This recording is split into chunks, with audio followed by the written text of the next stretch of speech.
Hello,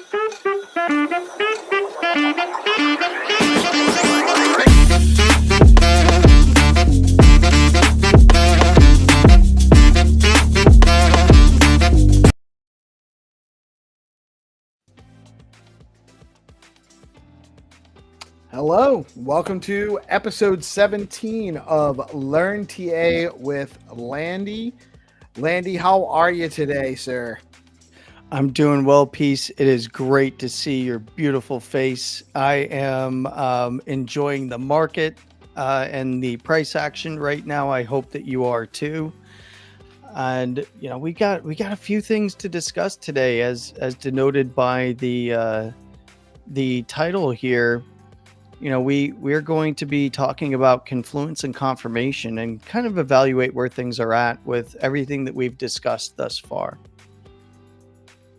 Sounds good to me, man. I am very excited to, I really do feel like I have more of an understanding or an expectation of I can feel better about when I'm looking at the markets, what I think is likely going to happen, or where I think we're going to need to, what needs to happen before X and Y can happen, kind of thing. Yeah. So I've really been getting a lot out of this, and I'm looking forward to seeing what we have today.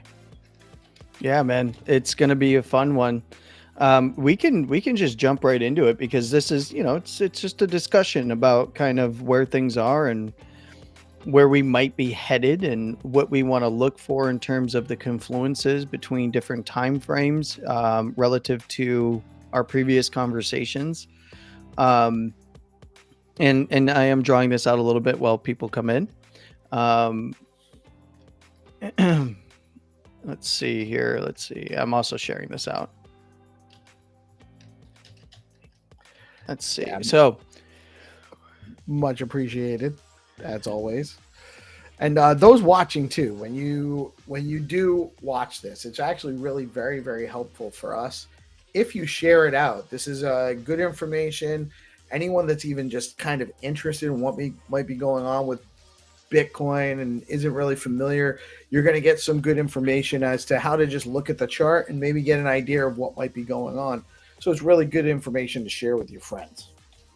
Yeah, I think that this is going to be an interesting one, because we're at an interesting inflection point for Bitcoin, Ethereum, Solana, Stacks, wherever you're looking. We're at some pretty big inflection points, and even traditional markets. So today is going to be a little bit less about like, hey, let's evaluate where price is in the context of what we've learned, but more about where do we find the confluences, and what is the confirmation that we're looking for, in this case, a shift from a bearish trend to a bullish trend.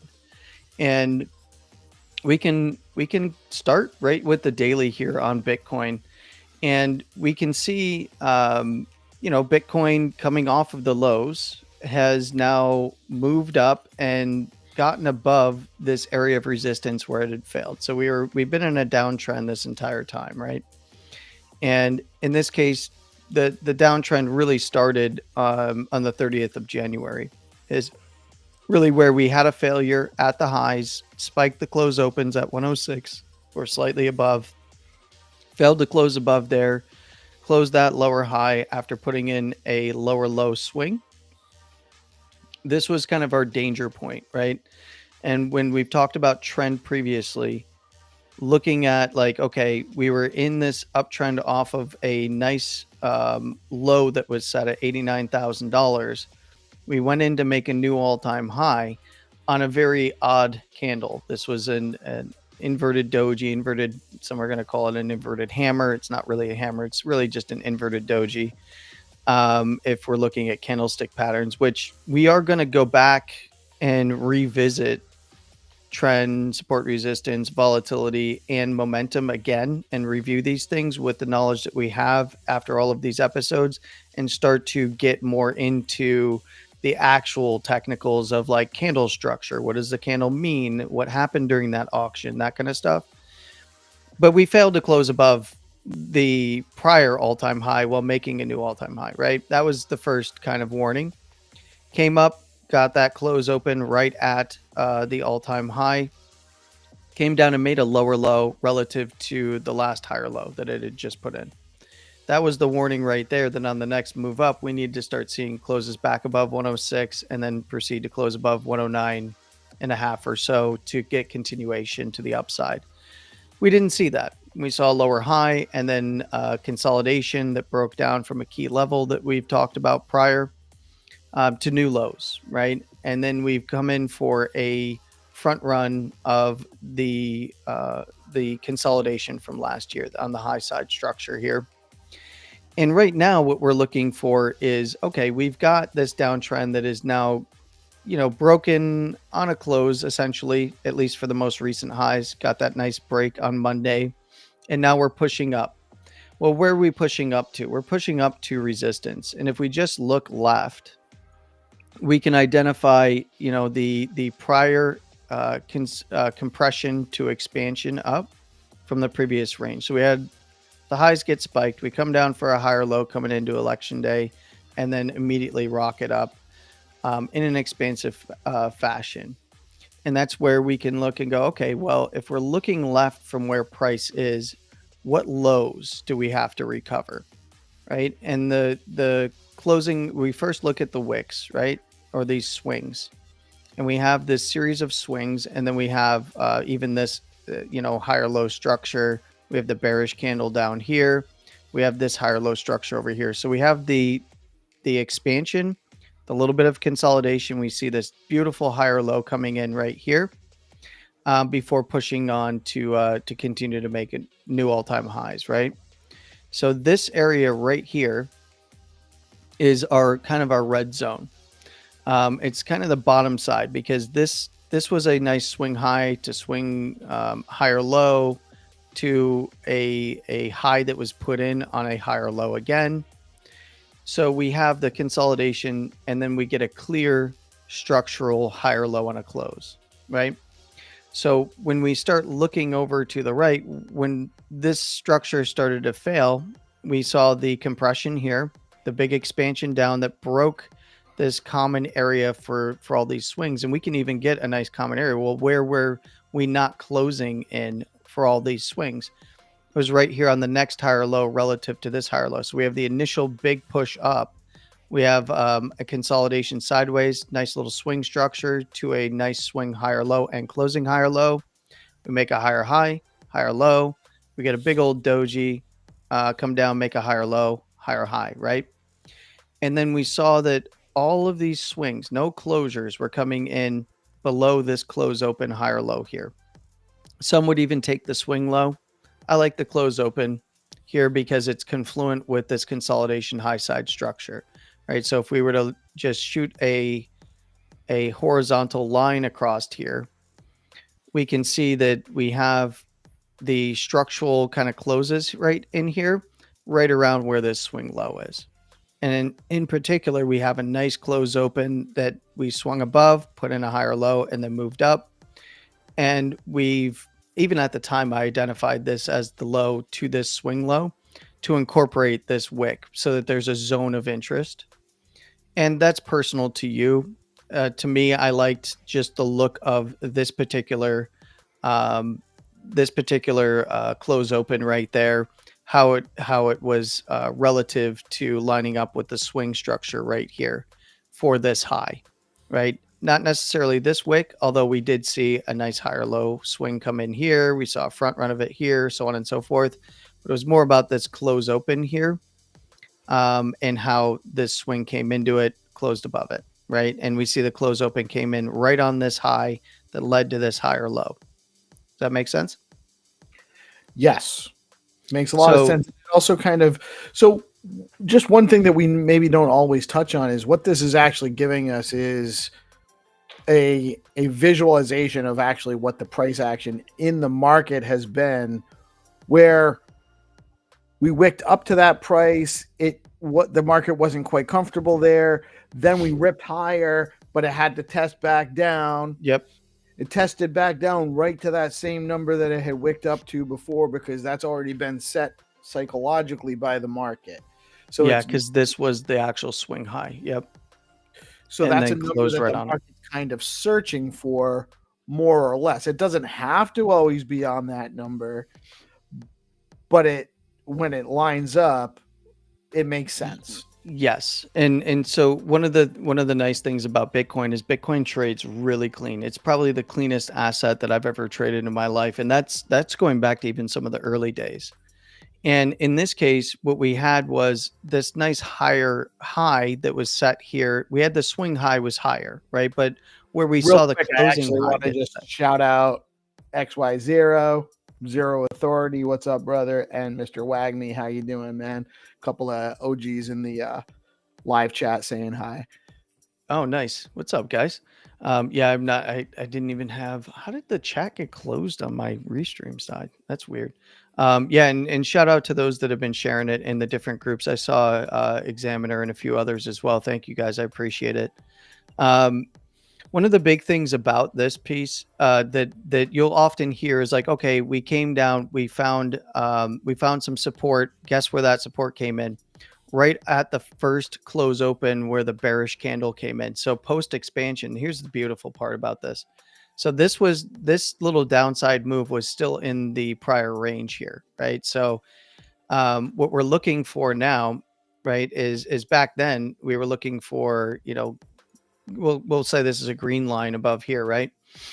And we saw the highs get tested, but no breakout. We come back down, get that nice compression, and then blast off, right? Well, the first bearish candle post expansion, this is how beautiful Bitcoin is, by the way. First bearish candle post expansion has been a local area. If you watch my videos, it's been a local pivot for the range that Bitcoin has been trading in for the past month or so, right? But look at this close open. This close open came in. Where did the higher low on the swing come in? Right there on the close open. And then we get the big push up and we come back and we retest for demand. So this is known as an SR flip. So this was resistance. We then put in a nice higher low. We move up. We come back and retest this as support. And the close open comes right in on the swings here. This was defining now the entire range low structure of this consolidation at the highs, right? And once we got the first close in there, well, we got the first close in there right on this nice swing. People were bidding off of this swing, but it was really a big range. And then we see a test up, a failure on the next candle here in the lower term timeframes. And then it comes down and it closes just slightly below this swing low right here. And then just comes down for new lower lows. We even got a nice retest. If you look here, this was on a Sunday, right? Now we were gonna bounce. Now it was a matter of how exacerbated the move. It was like, okay, were we gonna retest the red zone? It looked highly likely. We got some posts by the president of the United States that were pretty pro crypto that exacerbated the move, but look where it stopped, right at the bottom side of this consolidation here. And that was the consolidation prior to moving to new lows, right? So now we have a good picture of like what is overhead as we head back up to it, right? And as we kind of construct this picture, we see that Bitcoin had previously, it went up to 95, retested that consolidation. We even see the squeeze in Bollinger Band volatility and then boom down, right? Nice mean revert right back to retest and then right back down, higher lows. Where does it fail? A nice little swing above to 92.8, but failed right in the red zone. So it found this area as resistance that was prior support. This was clear, not just a rejection, but a nice higher low into actual confirmation that this was no longer support. Now it is resistance. You can call it supply at this point. Some people will call the support demand. In this case, it was supply or resistance.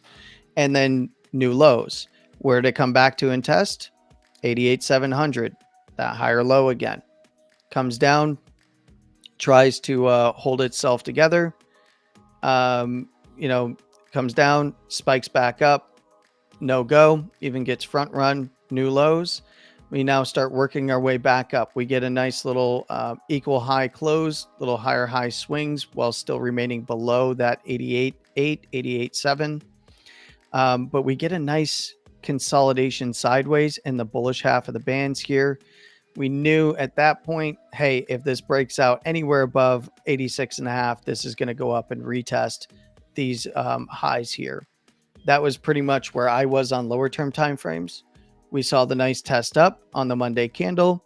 And now here we are on Tuesday, and we are actually filling out this area of support and finding lower term timeframe demand in here.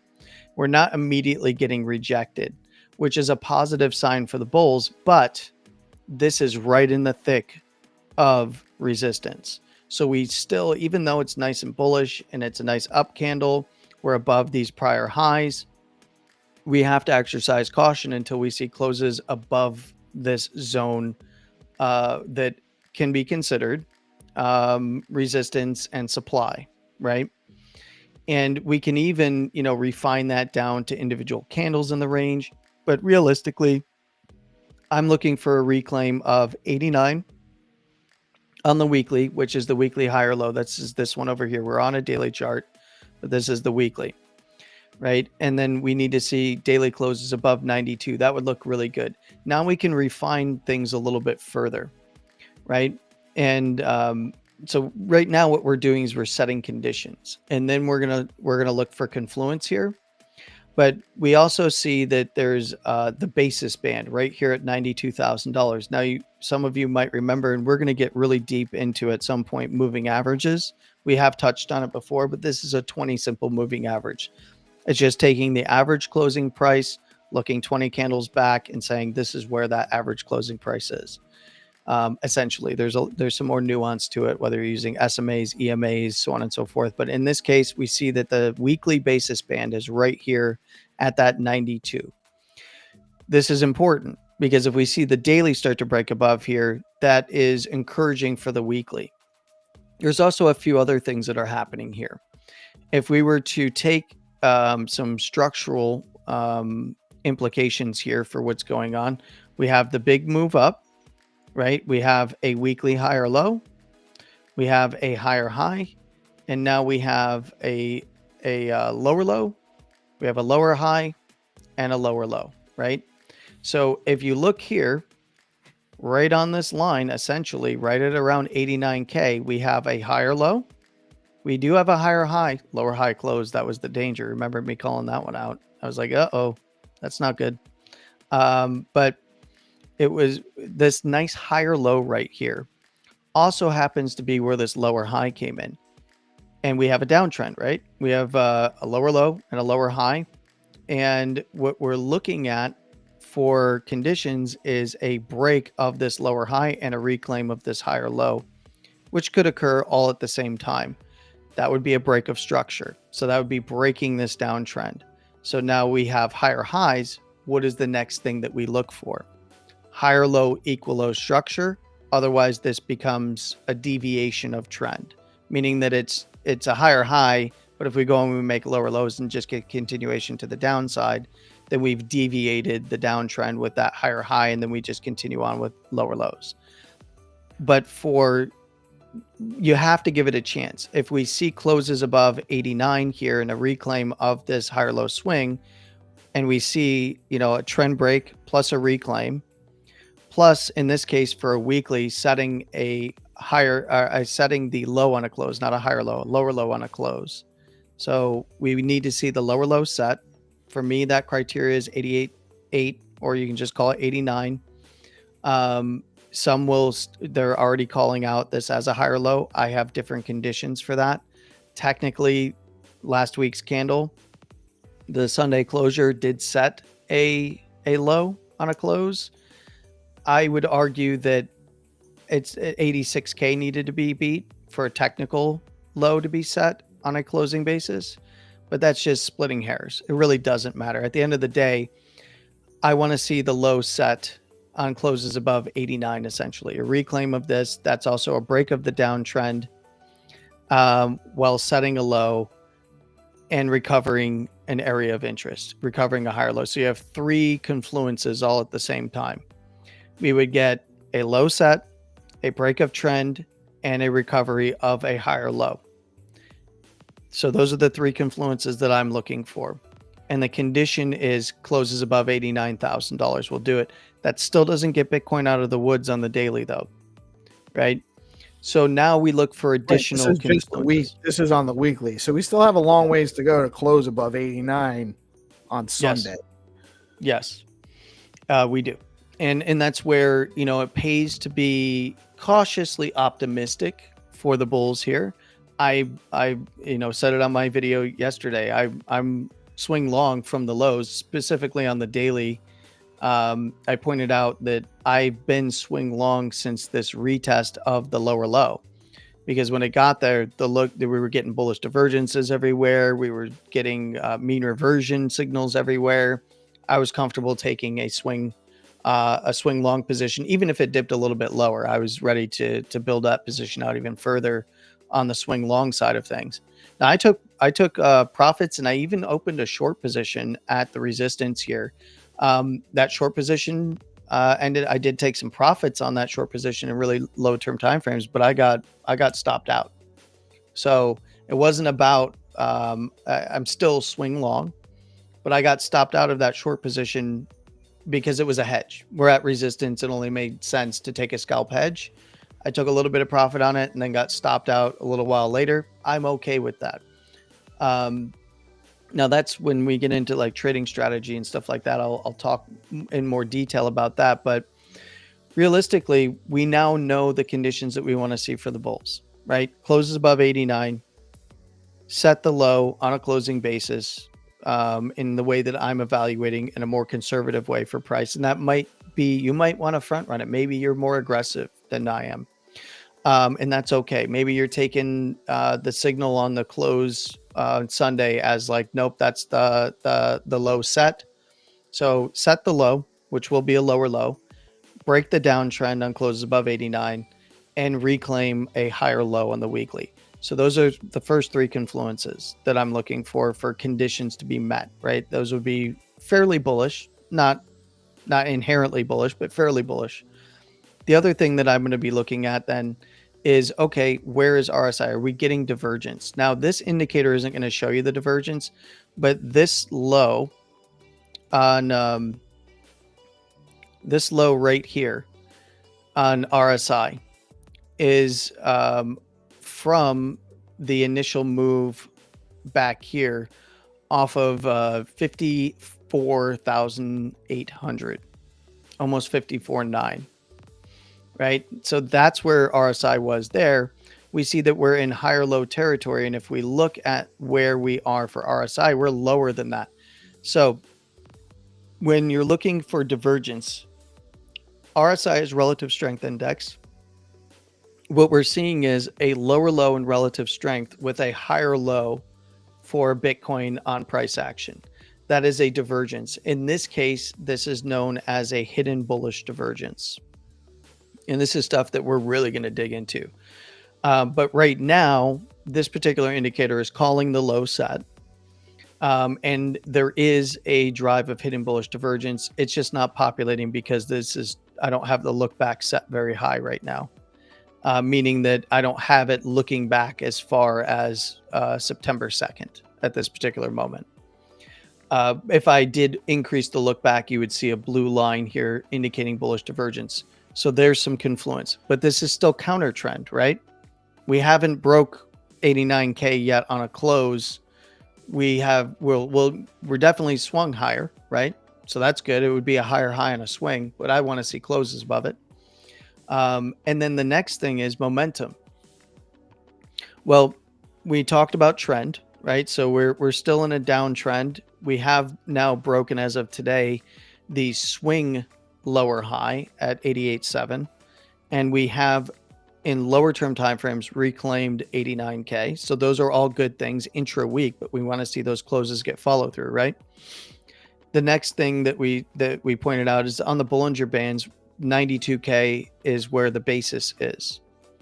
And then so we've got trend. We're looking for a downtrend break. We have that on a swing. Need to see it on a close.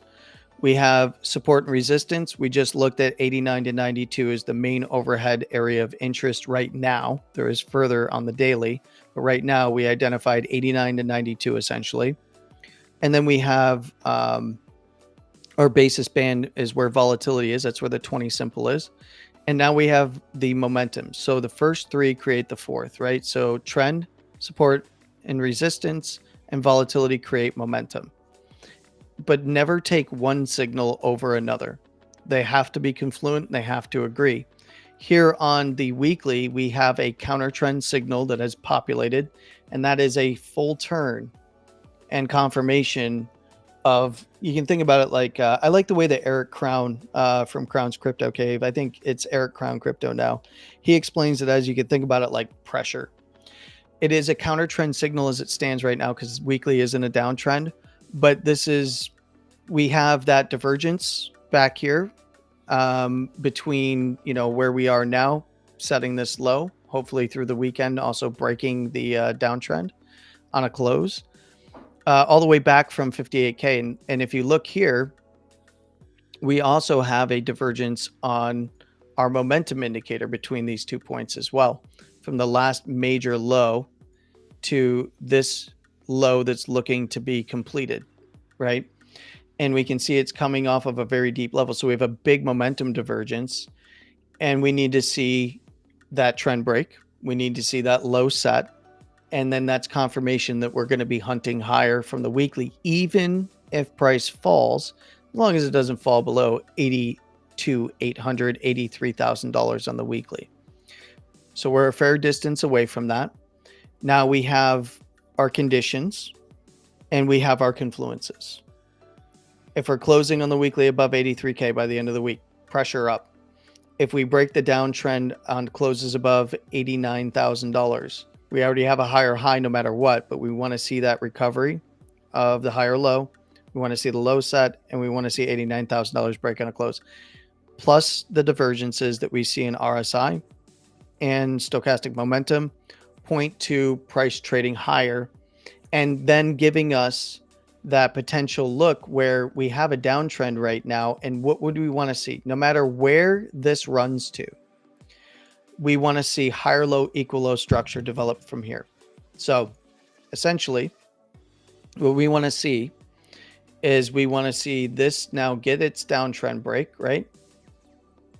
And we want to see, let's say this is let's say it tops out right here, right? What do we want to see from here? We got this, we'll make it green. We want to see what would we want to see if we're bullish? If we got a higher high, what do we want to see from higher low or equal low? So that's where, yeah, higher or equal. To get close to equal. I actually would prefer a higher low. Yeah, me too. As a bull, I would. Yeah. So we're looking for higher low equal low structure that then breaks, wherever this high comes in. And this is just hypothetical. I'm just drawing an example here. But equal lows are acceptable as well, right? That's still fine. But now we have to be aware of higher low equal low structure. That does mean that there's going to be opportunity that presents itself. So essentially, it doesn't even matter if this thing comes all the way back up and makes a new all-time high. I'm not sweating it. There's a lot of people are going to get FOMO. And then when it does this, then they're going to be, oh my God, it's all over.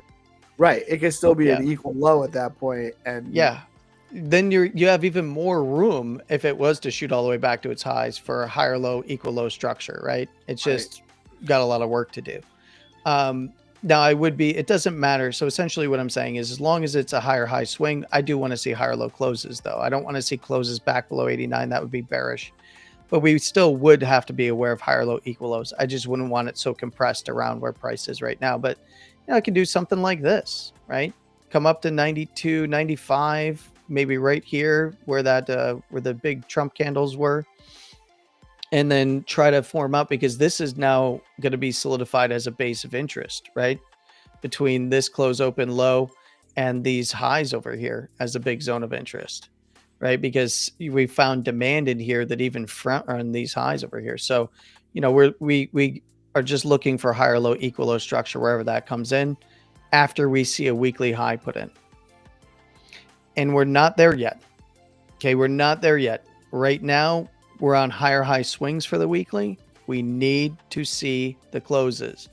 At minimum, I don't care how bullish you are or how bearish you are, minimum closes for bulls need to come in above the 88.8 preferably above 89, recovering that swing higher low.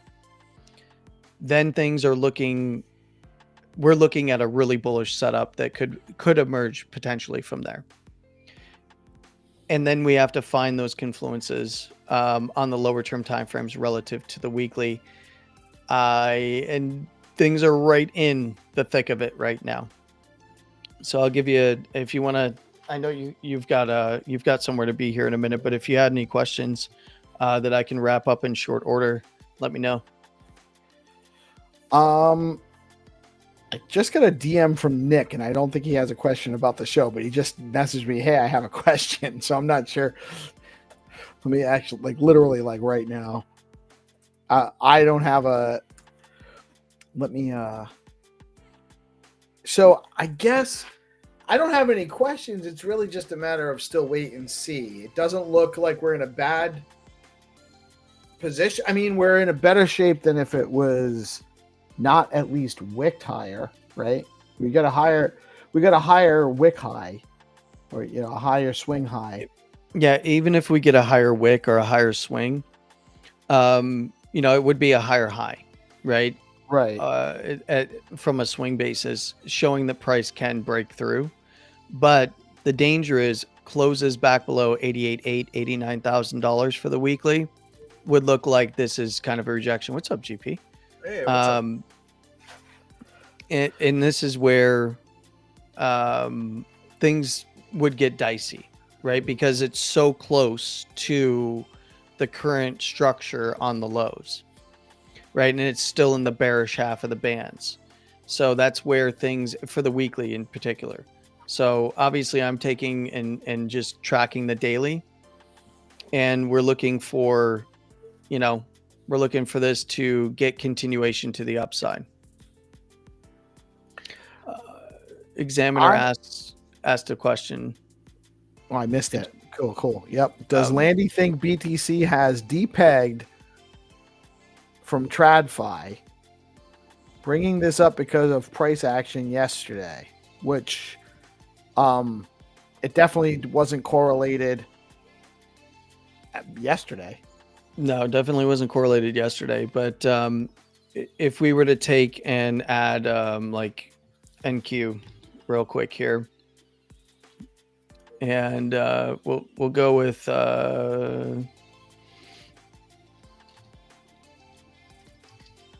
we want to do, what do we want to do? Which should we do? SPX? Let's do SPX instead. SPX might be easier because SPX has been kind of, or we can just do SPY. SPY might be easier. Where do we want to go? We'll go to, why am I not getting my indexes? What am I doing here? What is going on?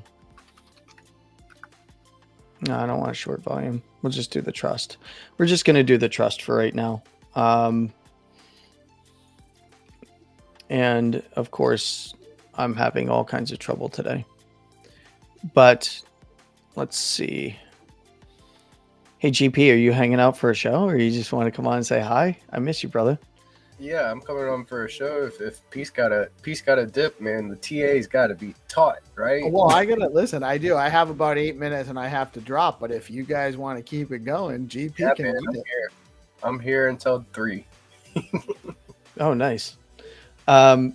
Here's my argument for what SPY was doing versus Bitcoin.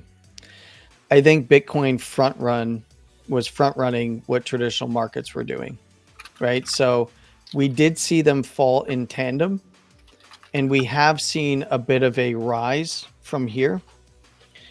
But realistically, what happened first? SPY was up here, still trading in its range. Let's go ahead and actually turn this into a line chart real quick. Because I'm not a decoupling guy. I don't think we've decoupled yet. You're going to see some confluences and some divergences. So you're going to see like SPY was up on its highs and hung on its highs while Bitcoin broke its range lows, right? And you can even extend this down to this guy here, right? If you want, from a line chart perspective.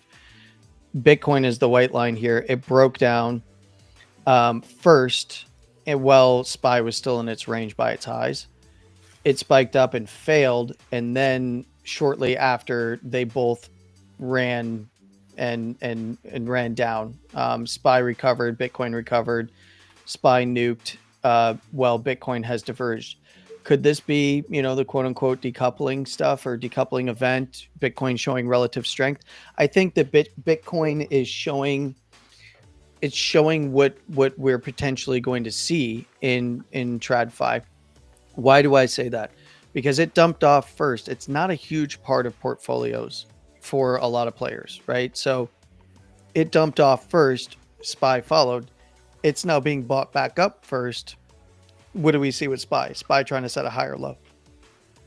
In this case, and it might be a little bit because our faces are in the way there. There we go. Got it. But that's kind of where I fall on that. I think that we'll get these correlations and decorrelations, and over time, Bitcoin will definitely become an uncorrelated asset with these markets. I think over time, Bitcoin is going to make its circulating supply, its dwindling circulating supply with increased demand and lowered emissions rate over time known in its price action by actually decoupling. I think that that's a great narrative when it does happen for, a week or two, but I don't think it stands for more than a week or two. I think that it's going to be, another cycle or two before we see Bitcoin fully on its own. Maybe it happens this cycle. Maybe it happens with accumulation by states and the Treasury in the United States and other countries working with Binance. Maybe we see it. Maybe this is the etchings of it, but I'm not convinced just yet. Much love, peace. I appreciate you, brother. And GP will feel it. I miss you guys, man. And we miss you too, man. I know you've been super busy. We all have been. There's so much going on in our space, and it's different now. Like, I just don't have time to follow people into their spaces anymore like I was, because I got too much going on myself, and I know everyone else. It's a great thing going on because it shows that we're actually, the ecosystem's maturing, the community's getting more ingrained into the processes and everything that's going on. But yeah, man, it's been you guys have been busy grinding, and I love it. Like, you guys have been having a lot of success. So I've been watching. I've also been grinding, and we'll have some stuff that we're going to learn about soon. And shout out to Examiner. That's a great question, by the way. I was on, I think, Wolf's space the other day talking about this with a few. This is like, there's some people that believe we might be seeing the start of it. I think that we need to see accumulation by states and governments. I don't think that just the asset under managers, because they'll roll their liquidity and their portfolio over and then roll it right back. Right. So they're not going to give us sustainable growth. I mean, they will, Bitcoin being the preferred, but it's such a small piece of their portfolios for their clients that they're managing. Well, it's just not as much buy and hold. Yeah. Their clients buy and hold more once the municipalities and the states and all, they all start actually accumulating it. Then the retail will want, like the bigger retail are going to want to get it more. So exactly. It's going to be Bitcoin and then Ethereum. Right. Ethereum is probably a great buy right now. Not financial advice, but I mean, $1,600. I've been buying it below 2K. It hit my levels, hit my 15, and nearly hit my 1369. Nice. Gotta have the meme numbers. Nearly hit it. Front run it. Almost got my fill there. So I actually marketed in for the first time, and I don't know. I don't think I've marketed in years at this point, but I marketed in on that because it was right in a big zone of support. Look, ETH's got some building out to do of structure to be healthy for price structure, but yeah, it's not going anywhere. Neither is Solana. I know that the two communities are kind of at each other's throats a lot lately, but if I was in Solana more than I am now, I'd be just happy with it still hanging out over 120, 130 bucks during this correction. Yeah. I think that they're doing very well. They have no reason to be upset. I don't think that they season have the hasn't even same come. momentum that they could have. I think that a lot of that, pump fund stuff really kind of almost overheated them too much to some degree, but they're still doing great. So Yeah. And I'm gonna jump, but I'm happy to let you guys keep going as long as you'll Sure. take it. I don't want to. I'm not. GP. As long as you guys are ready to go, I do have to bow out. I have some stuff I have to attend to momentarily, but I will catch you guys around soon. Have an awesome Art on Stacks. I don't know if I'll actually get a chance to tune in or not, but I got a bunch of bullshit I got to deal with, so I will catch you guys later. And I love you guys. You all have a blessed day. And Love thank you, you Peace. for Thank you, tuning brother. in, Examiner, for the questions. Great stuff. And everyone that said hi. I'll talk to you guys soon. And I'm going to leave it running. All right. Awesome. Thanks, Peace. Appreciate you, brother. Like I got out of school early kind of thing. You right? You got out of class early? Yeah. Great. Thank you, guys. Take care, bud. So GP, it's been a while, brother. It's good to see you, and thank you to Peace. We're gonna keep this going for a minute because we might as well go take a look at traditional markets. Yeah. Hot topic is kind of what's going on and what could potentially happen in the future. One of the big things is everything that we've been since day one, episode 1 of Learn TA with Landy here with Peace. We talked about trend. This is still a downtrend on Dow. It's still a downtrend on NASDAQ, right? Still a downtrend. On SPX, still a downtrend, right? But what do we see right now that could be forming, right? And GP, you've got a little bit of technical analysis chops. I know that for sure. I've seen it. Yeah. I've seen it. You know what could potentially be forming here, right? So we've got a nice little try to break out. We've got a nice little lower high to lower low. We got this lower high. Pretty much that's a downtrend, but what could we potentially see here? So we've got this downtrend. What are we looking for? Are we looking for a double bottom? Are we looking for a bearish, maybe some bear div? Well, not necessarily a bear div, although that could form on the other side of this, but we have a potential bullish divergence forming here. From the range up here, from right where we got the breakdown. And Examiner said, yep, higher low or equal low, right? Because we saw we got this breakdown, right? And then we came back up and retested it right here. Now, could there be bearish divergence building on the other side of anything that does higher highs? Absolutely. Continuation drives, otherwise known as hidden bearish divergences, will be in play, but we have the potential to set a higher low today. Now, it's not the strongest higher low. Could turn around and turn right back into a lower high, but what this does, if we close here on SPX, so if we close here on SPY, essentially, what are we looking for? We're looking for a bullish divergence to form, and a big one at that, because we're getting significantly, now this can work against price in terms of momentum and stuff and relative strength, but if we get a bullish divergence, now we're starting to see bullish divergence form within this low structure, and it's from this low up here to this low here, which is a pretty big divergence. Now, relative to setting bullish divergence off of this low, that means that we would need to see lower lows, right? So we would need to see lower lows in order to set any kind of bullish divergence between this low or off of this low. So if you're bullish, you're looking at this as a good area to try and test back up, right? Between this low and this low. Otherwise, to form a bullish divergence, we need to see lower lows than this low over here, right? Right. And that's where we would very, very highly likely get a divergence off of, this low, unless it just nuked all the way through and we're all going to zero and SPY's done and Yeah, let's pack it all in. But that's, highly unlikely.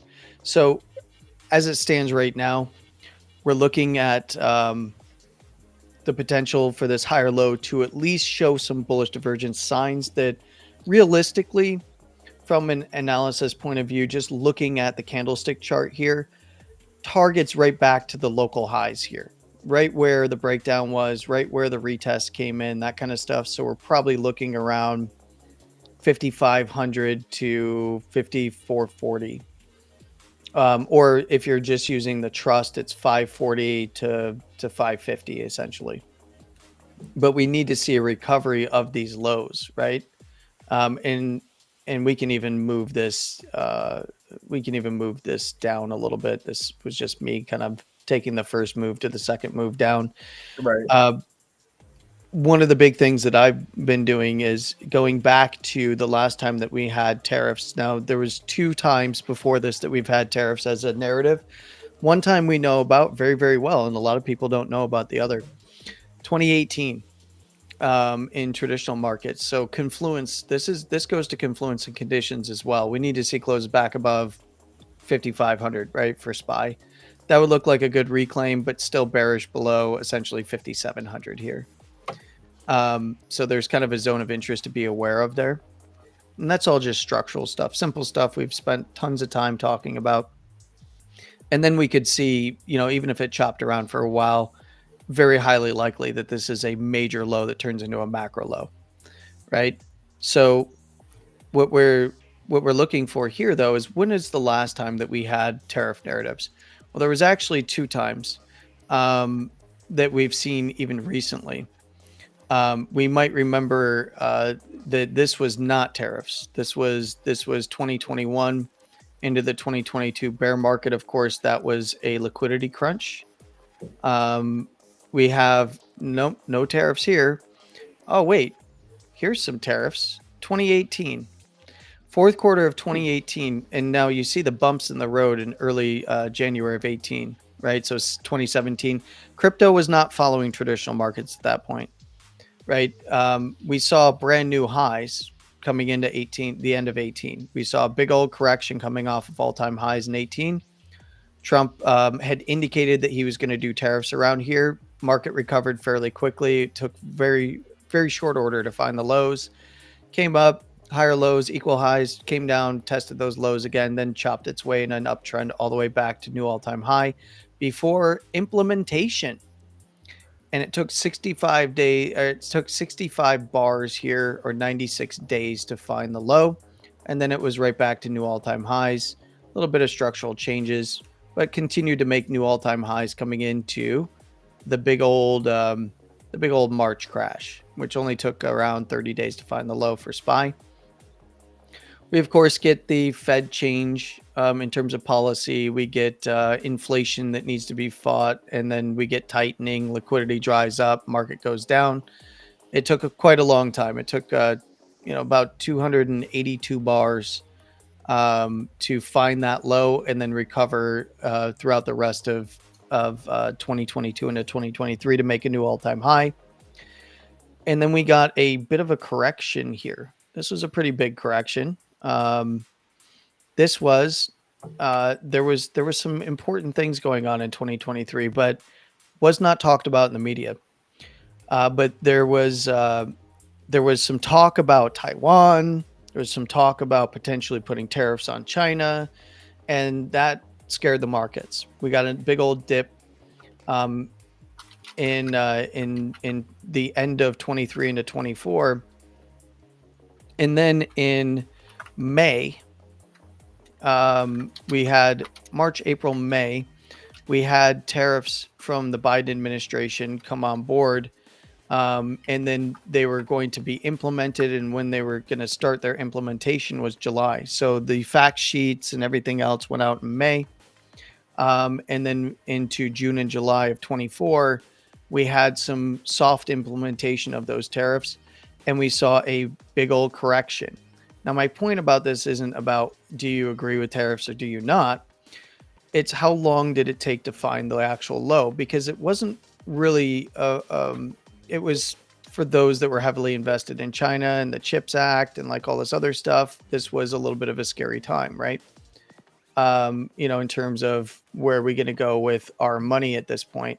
But it took about 22 bars to find the low on the first initial wave of news. And then about 20 days to find the low there. We didn't really see enforcement of these particular tariffs, though. So the market just marched on and on and on. Now we get to the point where we start to get into February, talk of tariffs again. We get a big 10% correction, just about a 10% correction during implementation. We had about a 8.5 to 9% on this one.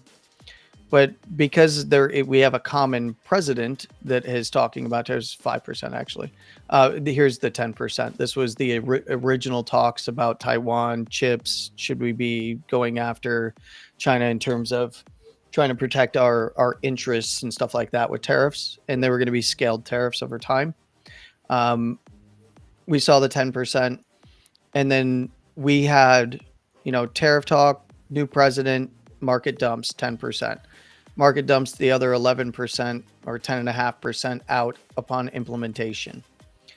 So far, we're about 47 days from the all-time high to the low here. So the hope is that the over-leveraged players in the market are now reallocating to find their entry with the changing environment, right? Because we have to pull our investment back, go cash. You have a lot of forced selling for maintenance margin reasons from prop shops and hedge funds and stuff like that. But they're going to come back into the market. Now they're evaluating where in the market do they come back to, considering the tariffs, right? Because they're not just going to sit on the sidelines and not make money, right? That's not how things work. And if we were to go back and look at history for Confluence purposes, back here in 18, it was that 96 days. It was a 20% correction upon implementation at the end of 18. It was about a quarter to recover for traditional markets. And earlier that year, we saw it was about a 10%, I believe, somewhere around there. So we get very similar things when looking at price action. This isn't an indictment on any president or what they're doing or how they're handling it. This is looking at market participants and what their take is. This is about an 11.84%. This is a big correction upon just kind of proposing the tariffs in Trump's first term. And we saw that crypto didn't hold up very well. Crypto went into a deep bear market in 2018, right? 2017 was the high. January was to 18. And it was like December to January, boom, down, right? And then consolidation and then down again. Well, traditional markets bottomed out at their lows and just went and marched right back on. And it wasn't until the big move down here, end of 18, that we started to see crypto recover with traditional markets, right? After that quarter. And then we had the big move up. Crypto has been relatively strong. And when I say crypto, I do mean Bitcoin. Altcoin season has not occurred yet. So be thankful that it hasn't occurred yet, because it probably would have been a big old washout of leverage that might have taken everything with it. But we're looking at conditions and confluences. We have a confluence. Market is hit 21 some odd percent to the downside. We're seeing signs that if this low is held, this may end up turning into a very similar situation where we see things chop around and slowly climb their way back up. So that's something that I'm watching relative to Bitcoin. Bitcoin has been strong. So to kind of the point earlier, why there is debate about kind of decoupling is that Bitcoin isn't acting like it did in 2018, right? 17 to 18. It's it's in higher low structure. It's not even threatening right now to go and take out its previous, higher low at 49K, right? Or even get to the close at 59 as it stands right now. So it's showing relative strength. And I think that's a maturing market, bigger players. And the other big factor that I know that there's people who are like, nope, it's bear market, everything's over. But I'm sorry, I would be in disbelief if we did not see an altcoin season. I just don't. I know that there's Bitcoin guys that are just like, nope, altcoin seasons are done. It's Bitcoin all the way for the rest of time. And I just don't see it that way. I think the altcoins are evolving. There's a ton of big players in the game for Ethereum, Solana, XRP. You can go down the list of there's 75 spot ETFs being proposed and mixed basket ETFs being proposed, right? That means that we have massive players accumulating the things that we hold, right? And of course, I want to see stacks on that list as well. And I venture to say it will be a spot ETF holding, not just a family office holding, right? Not just a prop shop holding for those prop shops that are getting involved in crypto. And this is where we will see those run, and we will have an alt season. I don't think that the alt season is going to be like, oh, Bitcoin's liquidity is rolling into alts, right? So if we were to look at my brain, I went from teaching Confluence stuff or illustrating what I look at for Confluence to just in straight up technical analysis and market thoughts. But I guess that's the way it goes, right? But Bitcoin dominance, I don't think that this time it's going to be liquidity flows from Bitcoin into altcoins. I think it's going to be capital inflows to altcoins directly with Bitcoin, where Bitcoin dominance will fall only because alts are making up ground versus their Bitcoin pairs. Does that make sense? Yeah, absolutely. Where in previous cycles, we've seen Bitcoin get sold to go into alts. So we saw liquidity rotation in the market. I don't think we're going to see that as much anymore. I think we're just going to see more liquidity pour into alts, where we'll see the Bitcoin pairs start to recover very rapidly. That will be the alt season, and Bitcoin dominance will come down, but maybe not as severely as it has in the past. But altcoins got to run. Do you think that like all of the alts will get some love like in previous cycles, or do you think like the select few with sound fundamentals and things going for them will get love? I think that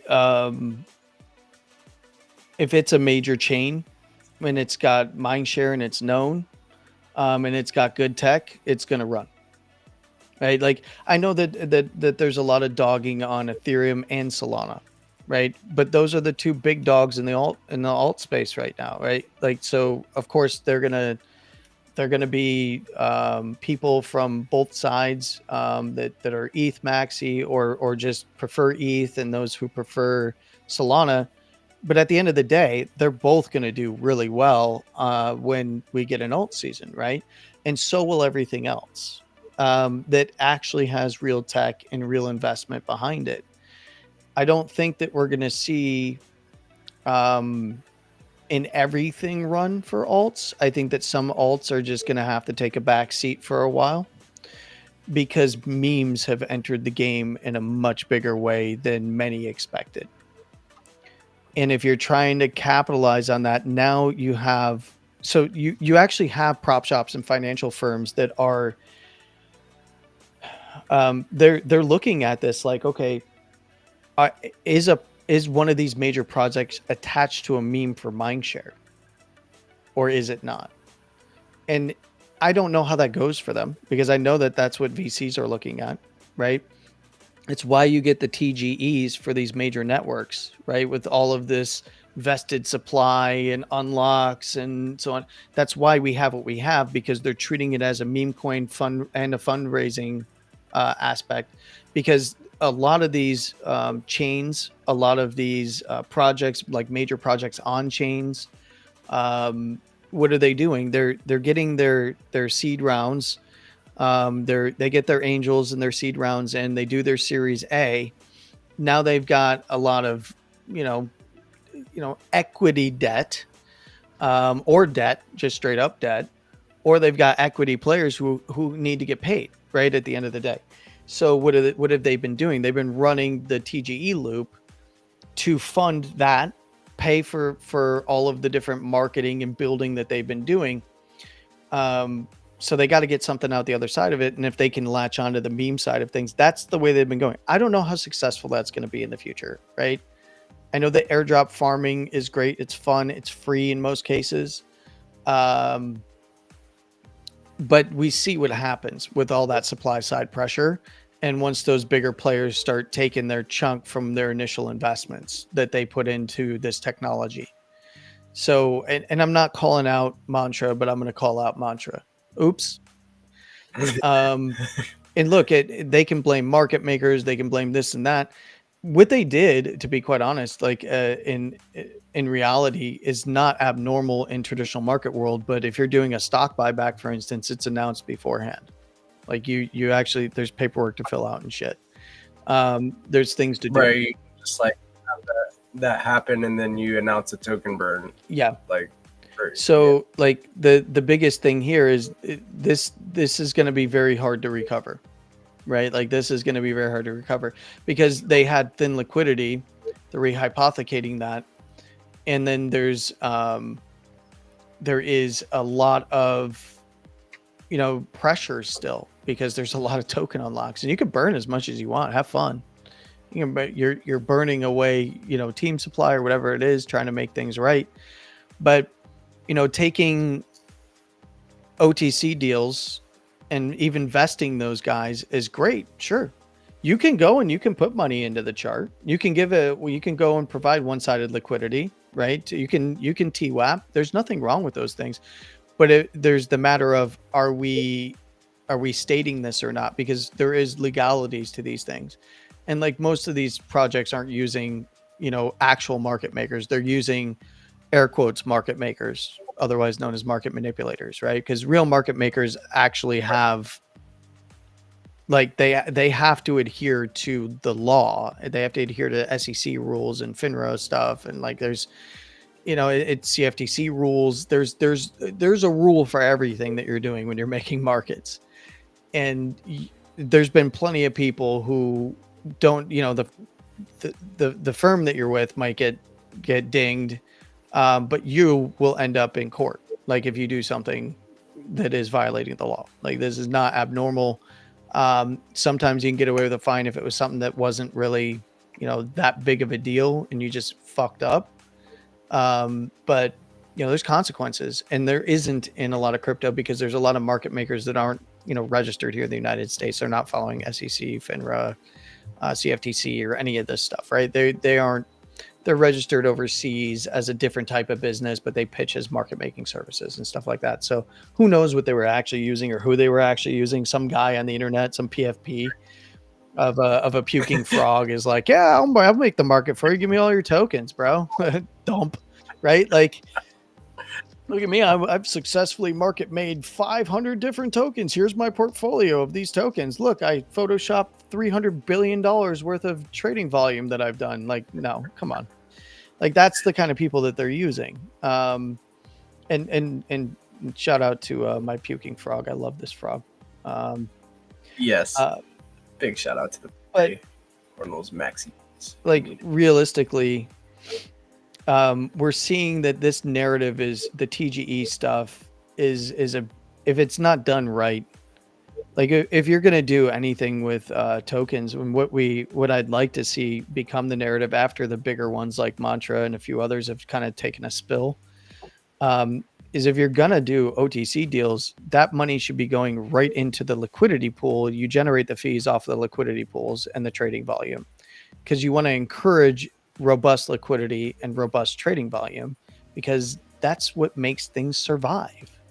That's how you survive in this market. If you don't have the liquidity, you get shit like this. Boom, down, done, toast.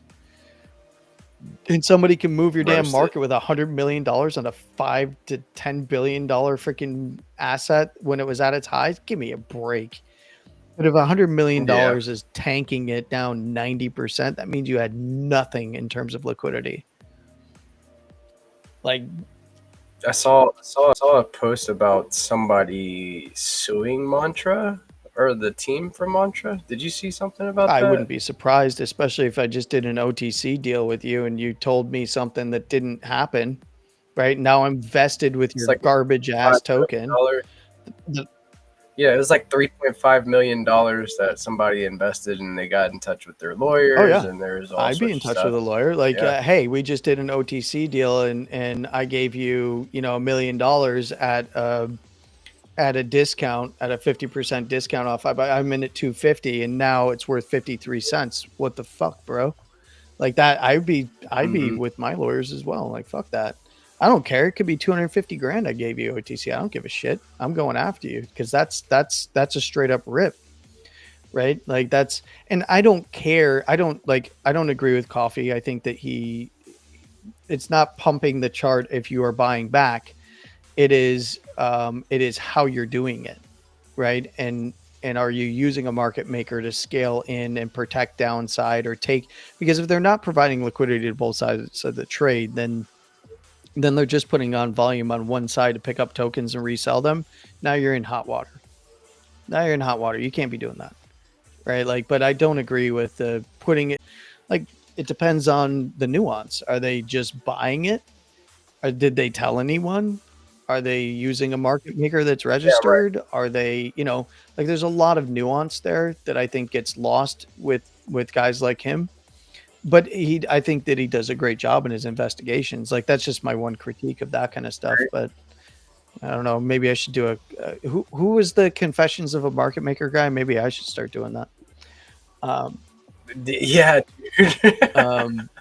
It would be a great series. Dude, I got some stories. I said this in one of the spaces. I watched a guy on the desk across from me get walked out of the building and then handcuffed outside and taken away. And I was like, what happened? What did he do? He was violating some SEC rules when he was making markets. And trust me, they don't put up with that shit. They got him like next day. Basically, he wanted to turn to the dark side and manipulate price a bit and put his market up and bait the other ones. And like, yeah, it was on a lower liquidity. I don't even want to get into it. I shouldn't say. Yeah, but it wasn't it. Yeah, because who knows where that guy is? Maybe he follows me, and I don't want to shit on him while he's following me. But hey, he served his time. Whatever. So, let's move on to a different subject. Maybe I shouldn't do a Confessions of a Market Maker thing. Let's not go there. Let's just keep it all hidden information, and we'll just blame market makers like we're a Marty Party. So the market makers are the devil. Everybody has a part to play, dude.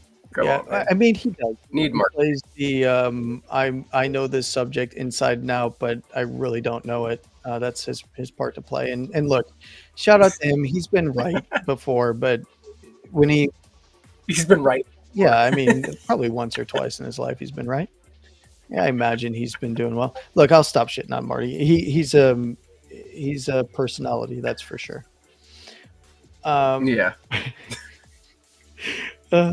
So Federal Reserve M2, and I got to go to my economics tab because I think. Yeah, we got Examiner.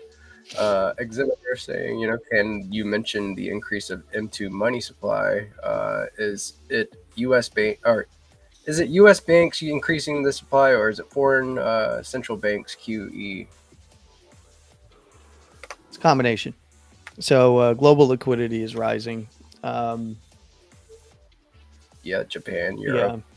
Yeah. And realistically, it's the same. I just wanted to get to the right ticker that I was looking for, which is United States money supply M2. Look, it's back to its highs. One of the big things is like, why? Well, we had COVID, right? We see the big increase, but look at this path that it's on. This is why we're all in crypto, right? is because of this freaking garbage right here. It doesn't go away. Unlike MMT, which I regularly shit on because they think that you can tax it away and all of a sudden it's destroyed. No, it just changes hands. Haven't you looked at where they spend our fucking tax dollars? And this is not a shot at anybody in the audience. I'm just talking, like, I used to argue with MMT guys about Bitcoin and XRP and like everything else because they were like, no, you taxed away and that's the money going right back. It doesn't destroy anything. Now, modern monetary theory is correct in many regards, but not in terms of, oh, we're going to tax it away and now it's dollars destroyed. No, it's not. It just gets reallocated. It's taken from us and given to others.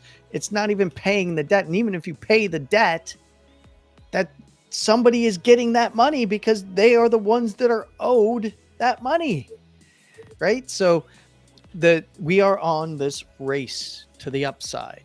Oh, we had a little bit of global liquidity. M2 money supply came down. Why did it come down?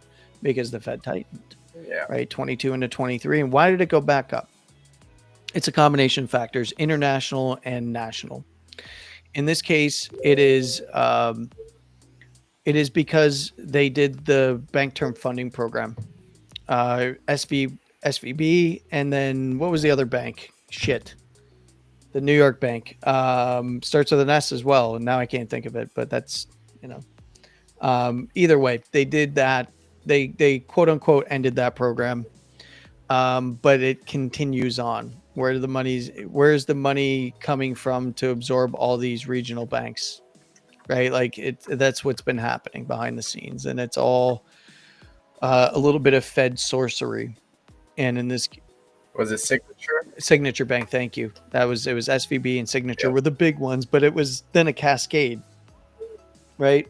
Mm-hmm. A cascade because of the way that repos are set up and the way that banks are over leveraged and have very little on the asset side of the balance sheet that really is worth a shit. So I mean, it's all trash, right? Jim Cramer says Bitcoin is worthless. You can't compare it to gold.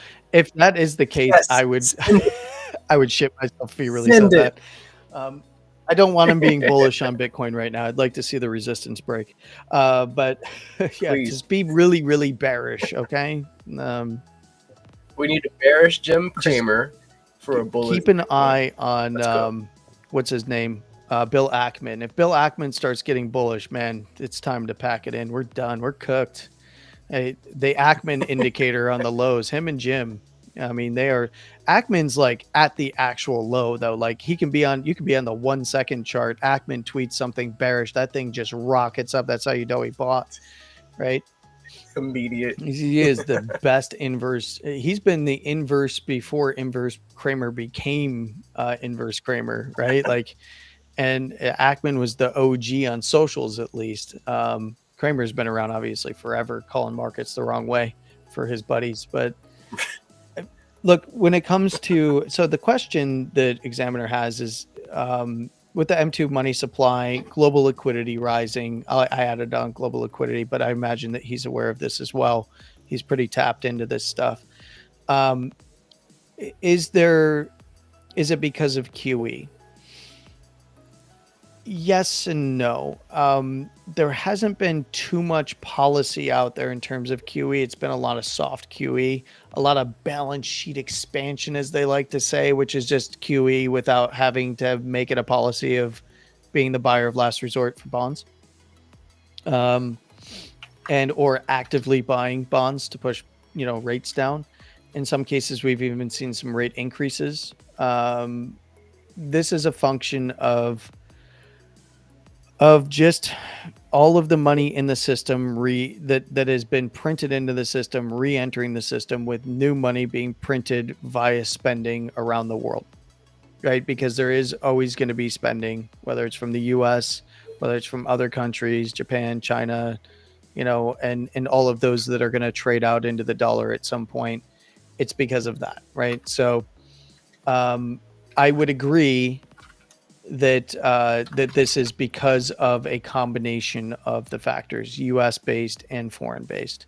Now, if you want to dig into like real traditional market stuff, here's I've mentioned this a few times, and it's a newer concept to some people. Some people are aware, but we're seeing, for instance, this is our investment grade corporate bonds, right?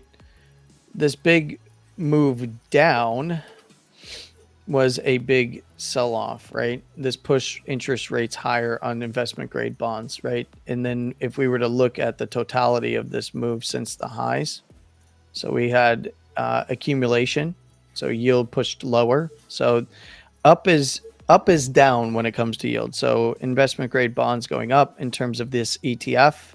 This is the investment grade corporate bond ETF, CI shares. You might as well look at BlackRock if you're going to go for evaluating this stuff. But up is down in terms of yield. So yield was going down coming into September, and then started to sell off, right? So there's a trade to be had here as well. If you're not going to hold it for the higher yield that it was, right, on this move down coming into the end of summer, spring last year, bought it up, yield goes down. We saw a big dump off of 9.31% here on the ETF side of things. Now you can extrapolate that to different corporate structures, different, some sold off more than others really heavily based on what might be going on with tariffs, all that different stuff. But what happens is yield spike. We saw this same thing in our high yield corporate bonds. And, from the actual highs here, which goes all the way back to Q3 to Q4 transition last year, we saw a 6.58% drop off, which pushes yields higher. Now we have our 10-year, our 20-year, and our 30-year. There's a good gauge for this, and it's actually in another ETF by BlackRock. And this is where you could say, okay, up is down in terms of yield, and down is up in terms of yield, right? So what we saw was this is the 7 to 10 year. So it kind of captures our 10 year and a little bit over our 5 year there. So when yield is up, that means that we have sellers. So we're seeing a whole bunch of selling coming into January, and then we saw a big sell-off again, right? This is called when we see this happen for the 10-year in treasuries, we got the 20-year here where we had another 9.6. But by the way, they've been selling off for a while. This is just a very sharp move. And everybody wants to discount the move that happened coming from December into January. But in this case, that was a 16.5% move. And that's before Trump even got elected or inaugurated, right? So this move down, it's about where is money flowing? Money didn't flow out of corporate bonds being sold off, yields getting pushed higher, and then buying of treasury assets, right? Because they're both moving down, which means yields are moving higher. So we had corporate bonds and treasuries getting sold off, yield gets pushed higher. What does that mean? That means that we are seeing an exit to cash. We're seeing a deleveraging in the system. Whether it's forced or not, we're seeing a deleveraging, right? I would argue that there was people that were forced out, and that's going to be primarily your hedge funds, just because they have maintenance margin that they have to maintain. It's not because they're going to get liquidated. And I think we would have read a lot about that if we did see something like that. But they got to let go. They're forced to sell some of that, get their maintenance margin under control. They're keeping their shorts, likely closing out, taking some profits, refunding, getting cash rich again, and then going back in, right? So what we saw was a dash for cash. This is temporary because that cash is only going to be sidelined for so long.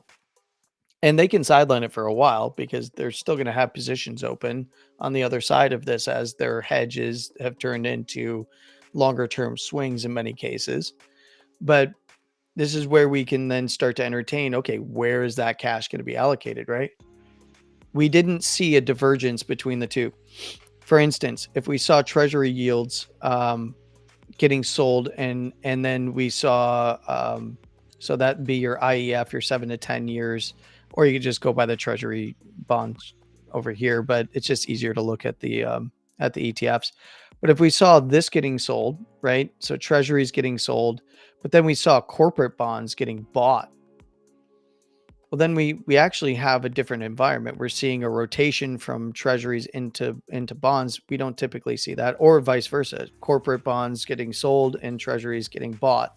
So corporate bonds are moving up in terms of yield because they're getting sold, and then treasury is moving down in yield because it's getting bought, right? Then we have different scenarios that we can play out in terms of like, okay, where is the money going and why? If we're rushing over to get the yield on treasuries, it's because we're scared that the market is actually going to fall apart. If we're rushing from one side to the other on the corporate side, then we're confident in the longer term sustainability of these corporations. If we see it both come out, right? And that's where you get credit spreads and like all that kind of stuff. But if we see all of it come out like we just did, we know that it's a deleveraging because we're going to cash. And that actually makes me think that we're going to recover much better than people think. But it's still dependent on a lot of factors that we need to see coming into next month. Bitcoin showing relative strength, the possible higher low setup here on traditional markets. We got to monitor very closely. How does that play out through the rest of this month and into May when we're going to get real hard numbers? We're going to get GDP numbers on the 30th of this month. And then we're rolling right into, all of the major, obviously this week and the next week, and the end of the month, we got all the different economic data regarding jobs. And then we get our GDP, and then we start getting all of the rest of the economic data for various things that are going to tell us where we are in terms of, is this a recession? Are we seeing inflation based on the tariffs that have been implemented? Are we seeing deflation in other areas? Are we growing or shrinking? Are we going into a recession or are we not? Because there is no definitive answer right now. It is a mixed signal where we're seeing deflation in some areas, we're seeing inflation in others, but we haven't seen the effects of the tariffs yet. And that could even be a fluid situation throughout the rest of this quarter as deals get done, as new players kind of want to come to the table, as others want to slap more tariffs on, right? We don't know. And I think it lasts the whole quarter in terms of narrative, but we're probably going to see that our edge is going to be in looking at what's happening with bonds. Where are we keeping cash sidelined, or are they coming back in? You can see that treasuries are getting bought up a little bit. We'll know who the buyers are, end of day, end of week, that kind of thing. We'll have a clearer picture on who some of those buyers are, and definitely the Fed reporting and Fred reporting. But there's that, and then of course there's traditional markets like your SPX, your SPY that we were just looking at, the possibility of higher lows. What is the market telling us? If it wants to put in a higher low and head up, we're likely going to see corporate bonds getting bought back again, treasuries getting bought back again. Some of that cash that came out of the system being redeployed back into it in stages while the market figures out, hey, what's the lay of the land? Are we uncomfortable or comfortable with what's happening? Who do we have to adjust to invest in for the future in the next couple of quarters to couple of years, right? And that's going to be very important when evaluating what's happening in crypto markets. And I think Bitcoin is going to be a very clear indicator on its next big actual rip up, not just on the daily, but on the weekly. That's where rubber hits the road. Where does this end? Where does this high come in? That's what we need to determine from here. Yeah, I think that we got the right guy watching the charts for us at all times. I know that much. How many screens do you have on your setup now, Landy? It's up to like 10 now, isn't this it? particular where I'm sitting with this microphone, I have 4 screens, and then I have a little screen that I move things to. It's like a I guess it's like a mobile screen that I just kind of I take with me when I have my laptop. Yeah, you go get a drink in Yeah. the kitchen, and like you got the screen. You never really No, away never. from the screen. Never. It's like it's got the wireless link to the desktop over here, but this Let's is go. Yeah, no, I've got a lot of screens. This is just this room with. I've got like 6 screens in the other Just one. this room. Yeah, no, man, I've got a complete battle station in the other room, but my Oh, dude, you get into the trenches. That's the trenches, like yeah, over no, there. like And in the room right here is the like, hey, I'll do my warm up routine, and then like once you crack the knuckles, you head over to the other room dude, and get into the battle it station. it I is dig one of it. those situations where if my wife knows if I go in that room, don't bother me. There's some serious trading going on. Like I'm evaluating something that we're getting into position kind of thing, which Hashtag in yeah, the zone. yeah, pretty much, man. It's just like, locked in. It's that meme of the dude sitting back and then he's sitting forward. Like you gotta lock in, bro. Oh yeah, just in the chair. Yep, Oh, yep. I get it. Yeah, Oh, brother. dude. So I was looking on ETH BTC. I was looking at that a little bit on the weekly chart. What are you seeing on the weekly for ETH BTC? ETH BTC has been interesting. Yeah. I don't know who I want to grab for this. You know, I'm gonna go with Coinbase because this is where the institutions are buying and holding. Mm. This is we'll call it a big downtrend. You know, just a big downtrend here. This is obviously not great for people who hold ETH, looking for it to appreciate faster than Bitcoin because since 2022, it has not even remotely tried to keep up with Bitcoin. But at some point, it will outperform Bitcoin. We've seen spots for a week here, a week there, trying to find some footing around this low for ETH BTC, and it just could not hold it once it started to break down, lower high, and then boom down, right? But we're starting to get into an area where I think I think that my take is that ETH is in a giant consolidation.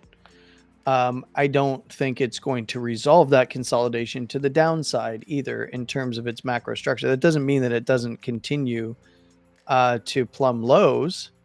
But the big thing here is we need to see reaccumulation for ETH on the weeklies and the monthlies. So for ETH BTC in particular, because ETH is, moving up when Bitcoin moves up, but it's still struggling. And the same even now with Solana too, although Solana is in a little bit stronger position in terms of support. It's also newer. And it's got the meme coin narrative still there, right? So it's still putting on a lot of volume. A lot of people are very excited about it. ETH is basically a dinosaur like Bitcoin at this point. And I'm not talking about network technology. I'm talking about in terms of the OG in the room.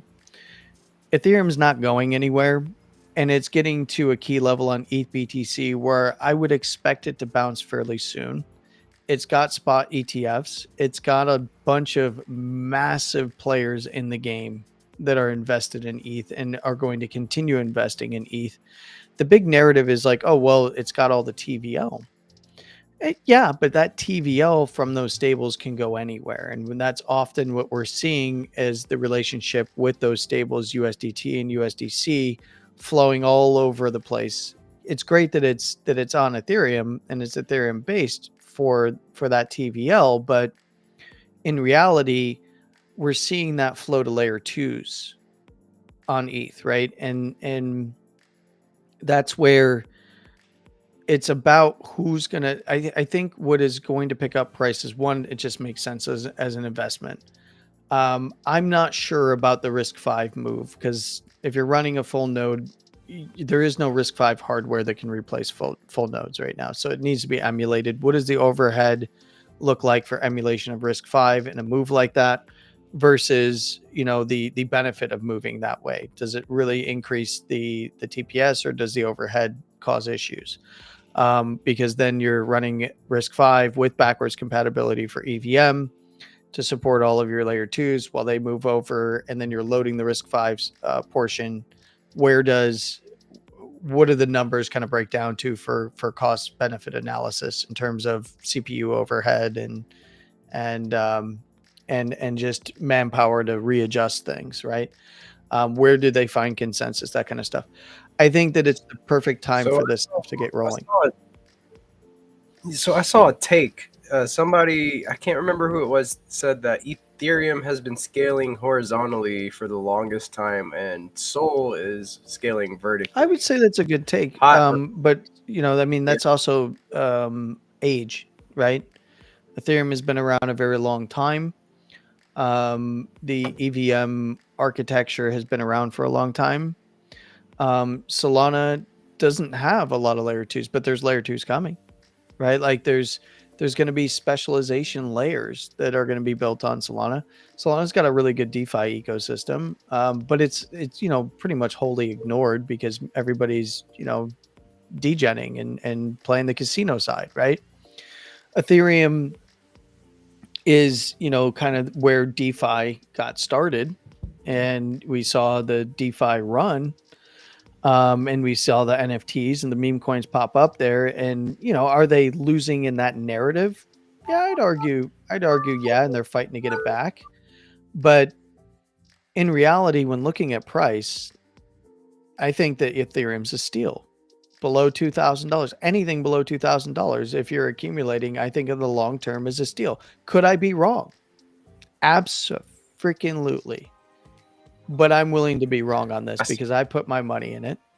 I was looking at the chart and I thought I saw a lower low on RSI and like maybe a higher low being set on price action on ETH BTC. For Ethereum? I don't know. I was just I'm not saying that on ETH BTC. No. ETH BTC is just in a straight up downtrend. This is not what folks and not what I want to see for Ethereum. I'm a Bitcoin first guy, obviously, right? Bitcoin is the majority of my portfolio, but I hold ETH, I hold Solana, I hold Stacks, I hold countless other, even though I hold XRP, even though they hate me. They hate my guts and they try to take me down at every turn, even though I've been in since before some of them I feel like were born. But the big thing here is I think that ETH is in a bottoming area right now. What you're seeing is the RSI show relative strength on this downtrend, but we've seen this picture before, right? That's where it needs to be Confluence, right? So we need to see RSI turn. We need to see Stoke momentum turn, which we're getting that. But that's only one part. If we look here, we need to see lows set, right? We need to see this low set. It's not in danger of setting a low right now, that's for sure. We need to see a low set, in this case, above this close open high right here at 0.018, almost 0.019, right? Because we need to see this lower high. That's progress, right? That would be progress. Set the low and then take out that lower high, and now you have a trend break. But then it's got to hold it, right? And that's where things get interesting again, right? That's where those signals that you're talking about in terms of RSI and then momentum and everything else are valuable, right? So where would you start first? You start with trend first? Trend, because you're going to get counter trend signals like we have momentum up. We've got a bunch of bullish divergences on the daily. I mean, shit, we can go to the weekly. Let's look at the weekly. This is just about the deepest you can get without getting into critical zone for RSI on the weekly. We have not seen this, at least on a Coinbase chart. We can find older charts. We haven't seen this in, what feels like a decade, right? For this low level of RSI on a weekly, which also means that it has to build bullish divergence on the weekly, and it's not in danger of doing that anytime soon, right? Bullish divergence on the weekly means it's going to have to pop up aggressively and find bullish divergence from some of these other areas over here, or find it relative to this most recent area, which means lower lows, which would not be good for Ethereum. But we also have, we have momentum still down in the weekly. Could it threaten turn? Could there be divergences here for momentum? You bet your ass there would be, based on this last weekly low being all the way up here, right? So can it throw divergences from there? Not in danger of doing it on RSI, maybe momentum, but it doesn't do much. But a small move up in ETH BTC is going to be a big move up in USD, right? And that's going to be a big move that could get people excited, and maybe then start to build again, right? For the weekly here on Ethereum USD, we tagged right around this important low over here from building out of the bear market, building that structure.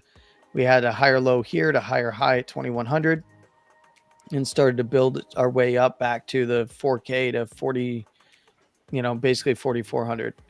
But we saw this area as support get lost, and I'm bearish below there, right? That's things change when I start seeing daily closes back above 2100, and then subsequently weekly closes back above 23. That starts to look good. What is that going to mean? If ETH BTC is still falling, the rest of the market is ripping, or at least Bitcoin is ripping and leaving Ethereum behind in that case, right? But I think that there's a good chance from the USD pair side of things, if we set a low here, that there is a potential bottoming that could start to form on ETH BTC, but it's going to take a while. And look, all of the noise surrounding it be damned, I don't care. We had a technical breakdown on Solana as well, but it's lucky it had a level right there, intra-week level that it could hang on to, swing below 98 at 95, and then pop back up to resistance as we saw earlier today. It's already getting its momentum shift. If it closes here, it's looking good, right? But we need to see divergences form from this range now and not this most recent low, because if we're going to see bullish divergences form from this most recent low, that implies lower lows, because that's the only way you're going to get bullish divergence to form on the weekly. Daily looks pretty good, tagging resistance, but doesn't do much for me. It's the same with Bitcoin. It doesn't do much for me. It's in the zone of resistance. Solana's in an area of resistance. I want to see that break. Local resistances, ETH is trying to climb above its local, but it's still inside of a weekly resistance at 1790 to 1800. Is there some sort of chart for BTC Fi, like all L2s and Bitcoin DeFi? It's going to be DeFi Llama. If you're me, I know that they don't have the most up-to-date information on things, but that would be kind of where I'm at with DeFi stuff. If I'm looking at DeFi Llama, there's not too much to DeFi Llama. Let's go ahead and share this one out. So let me share you this. My timer's going off and telling me, hey, it's 3:00, and I'm like, forget about it. So if we're looking at, here's what I do. If you want to go to chains. Hold on, let me get this thing up real quick. All right, here we go. So DeFi Llama is fairly accurate. But then there's a lot of things that aren't picked up by DeFi Llama. Shout out to Stacks, because I don't even know if SBTC has been picked up by them yet in terms of the TVL there. But what we're seeing is, who are the top dogs in terms of DeFi TVL? It's Ethereum, it's Solana. Then you've got your BSC, Tron, and of course, Bitcoin TVL at 3.7 billion. So, then you start getting down into derivatives of Ethereum, essentially, and it's layer twos for Base, Barachain, Arbitrum, before you get to a new chain, and Sui. And then you get to Avalanche and Aptos, Sonic, Polygon, which is, I still think of as a derivative, but isn't Polygon and Sonic the same thing now? I don't remember. Somebody would have to correct me on that. I get so confused when looking at some of this stuff. But if you look at DeFi TVL, Ethereum has a robust ecosystem for DeFi TVL. It's not I don't see a sea change in that being overtaken because of the players that are invested in it. But that also means that Solana, as an up and comer, still has a lot that it can eat, right? But when Ethereum starts to move, oh yes, thank you. Sonic was previous Phantom. Yeah, it wouldn't make sense that it was Polygon because Polygon hasn't gone anywhere. Phantom FTM, I remember. Oh god, Phantom, what a shit show that was. Yeah, I actually did some Phantom Did DeFi you? before I even experimented with Stacks DeFi. I was trying to figure out how to use MetaMask and do some Phantom on like I think it was like called Phantom Swap or something like that, and it's Yeah. just or Phantom of the Opera, some random DeFi. Yeah, Before I sounds even knew about right. down. Yeah. Now, when we look at like Ethereum TVL for the DeFi ecosystems, if you look at the DEX volume, this is the big thing that I've been keeping a close eye on. And I don't know how accurate some of this information is for DeFi Llama in terms of DEXs. We could always dig through, but I don't really spend a lot of time on it because it already got into some of my initial buy zones, right? So same for Solana, and if they were to even drop those zones, I'm still at just bigger lot sizes I'm aping in, right, as price heads down. But we've got I like seeing stable market coin cap go down. That means we're deploying back in. But Yes. we see that it has a really robust ecosystem, right? We have in the same. I know that it's far less TVL for Solana and the others, but these are still healthy numbers. I'm not seeing anything that stands out that is bad. And the only thing that I would say is if we're looking at bridge TVL, our bridge TVL number is very, very high for Ethereum and Tron. And that's both incoming and outgoing. So that's inflow and outflow in terms of bridge total value locked. If we're looking at stables, those are things to lean on, but we're leaning on inter ecosystem transfers, right? To try and gauge things. And I think that the majority of the money is going to come from outside into the main tokens, and then it will work its way to the DeFi from the bigger players, right? It's about where does retail go next. And I think if Ethereum starts to leg up and like, let's say Ethereum Sol pair starts to rip, Sol is now maybe taking some time to consolidate, and Ethereum starts to rip to the upside, and Sol kind of maybe goes sideways, takes a back seat for a little while. I think that it's going to be a constant one goes and then the other, and then one goes and then the other, and then we get the all pump, and that's going to be near the end, right? And that's where we will see not a roll necessarily from Bitcoin in terms of why dominance is going down, but a catch up from altcoins for the actual alt season I think that we're going to get. But we need to see healthy structure being built. If you're going to take a look at Bitcoin chains, by the way, Bitcoin side chains, one of the big things you'll see here is Cordell dominating in this area now. And in terms of DeFi TVL, yes, I know Babylon isn't on here. They also just bridged to Sui or Sui. Sorry for those that they get on my case, man. They don't like if I say it wrong. But we have like 90.5, like it's not picking up like what's going on for stacks in terms of TVL because it's not picking up SBTC on this list here, right? So it needs to, they need a little update. DeFi Llama.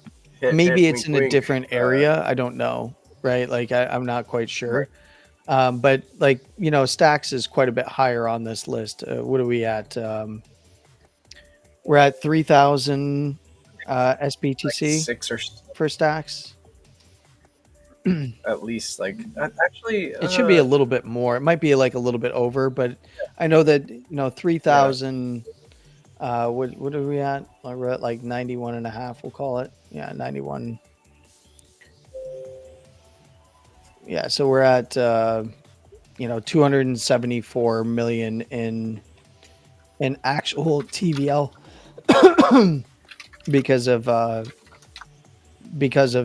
that. So you add that to the DeFi ecosystem. So plus, 90 point, we just call it 90 mil. So yeah, we're at like 275 mil for stacks.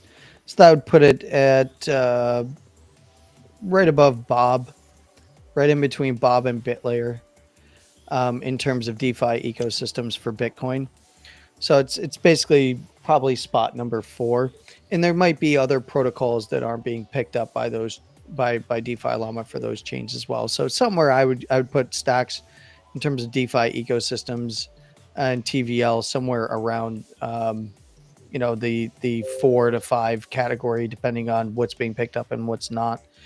The big thing here is you'll notice on a lot of Bitcoin stuff, fees generated are almost always nothing.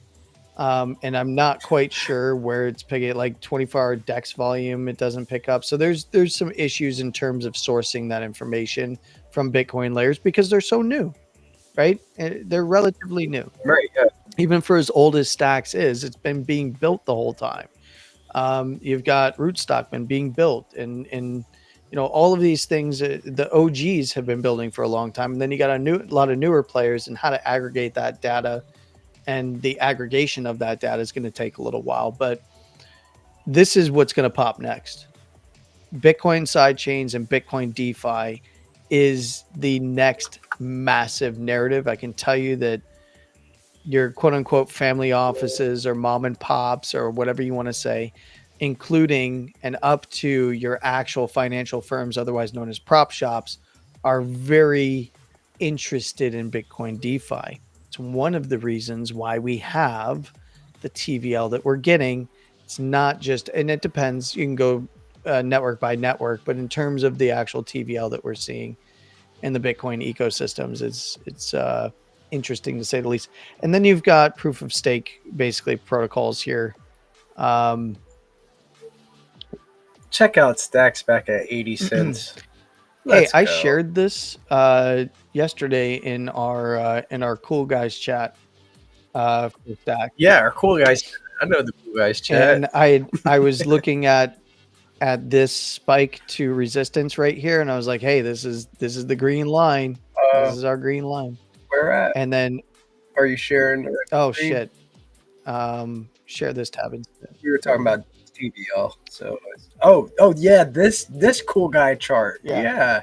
I know what you're talking about. We hit my downside area of interest that I'd been sharing with you guys for quite some time, for a while, that's for sure. Remember when it was trying to hold on here and went whoop? Hey, hey guys, that was fun. But closed right back on it and then decided to reject it and come down anyway, fill out the range, fail, and then fill out the next range. Well, we were poking at this when I shared that at 72 cents or whatever, 72 and a half cents.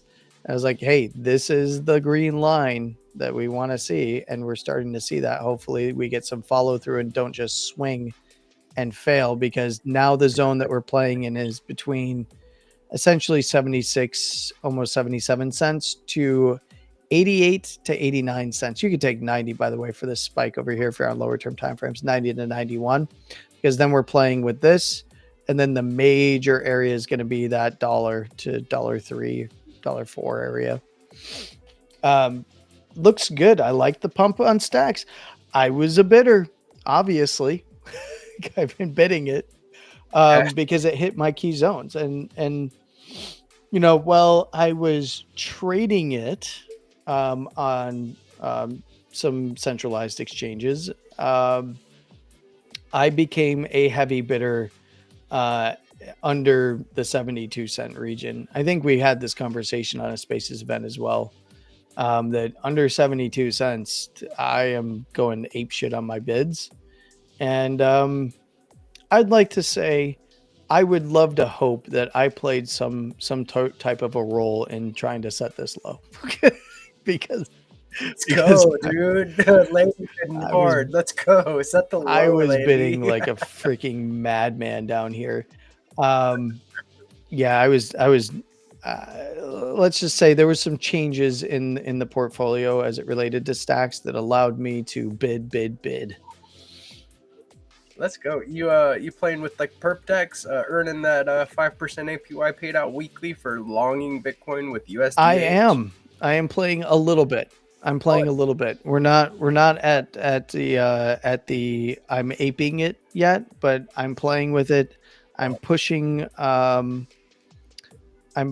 experimenting. Let's say, and this is the way that I approach every perp dex. It's the way I approach every centralized exchange, and it's nothing to do. I love the guys at Valar, obviously, you know. Yeah. And then obviously I have I'm an affiliate with Hermetica and Jacob and Tim Right. over there. And, you know, I think that they're doing amazing things. And Stacks has a perp dex that no one is really even paying attention to. And when they really realize what's going on, it's over, man. It's over. Just like that, Fast transactions. you know, and Look, hey, I was talking to the Caspa guys yesterday. I told them they need to get it. If they want to build a better Lightning, they better talk to Stacks. yeah, I was in there whenever you're talking with the Kaz guys, man. They were talking about integrations with BTC, and then you're like, well, just bridge. Like, Yeah. Well, here's the thing is you want to, if you're going to do anything on another network, you ain't going to get Bitcoiners if they got a peg in and it's a yeah. and it's a centralized single point of failure peg, right? So why don't you use one instead of recreating and trying to fight for TVL? Make use of one that's already available, like SBTC. You can build your Lightning channels on it and whatever your better version of Lightning is going to be, and you can utilize that. And then it's all, you don't have to worry about the settlement because it's already handled by Stacks on layer one. And you don't have to worry about any of the garbage surrounding it. You can just build the tech that makes it go, and you can integrate with Stacks. You all get volume, and you get happy Stacksers that are also over here hanging with you. Like and this is the way that all of Bitcoin is going to go, by the way. It's going to be Stacks talking to Babylon. It's going to be Stacks talking to Caspa guys who aren't even really Bitcoin. They're Caspa, right? But they want to be involved with Bitcoin. They want to get Bitcoiners over there. Except for this one guy that we had in the warm-up space this morning. He was just a troll, but he came through and he was like, you know, he was a Caspa maxi and he was trolling Bitcoiners. I never experienced that. Got our first troll on the warm-up. That's interesting. This morning. So look, I you know, I made it known. There are miners that support Caspa, and they're Bitcoin miners. So maybe don't shit where you eat, kind of a thing. Is the same thing that I've told XRPers. Remember, you only have 211 freaking validators, right? Right. So in terms of like just in generally speaking, yes, there is hierarchy there and so on and so forth. But like, don't shit where you eat, because if you want to eat with Bitcoiners, then you got to come to the table and you got to be respectful, because we just will take our all that TVL that we're trying to unlock. We'll just take it somewhere else. Right. And yeah, see you later. What I was trying to illustrate when I was on that space, and they were very kind. It was a great conversation, a wonderful space. Yeah, big shout out to those guys for having me up and even extending the offer for me to come on there as, you know, a badged up Stacks and Bitcoin first guy. You know, that's when I look at Caspa, obviously, I know a lot of Bitcoin miners who are supporting Caspa as well. But they're not supporting it because they think that Caspa is going to be the next Bitcoin, or, you know, that narrative, as I described yesterday, is over. Ethereum was going to be the next Bitcoin. XRP was going to be the next Bitcoin. XYZ network, BNB was going to be the next everything was going to be the next Bitcoin for years and years and years up until 2021. Right? When Bitcoin said, you know what, I'm going to go into a full-blown bear market. I'm going to fail at 48,240 and just tank.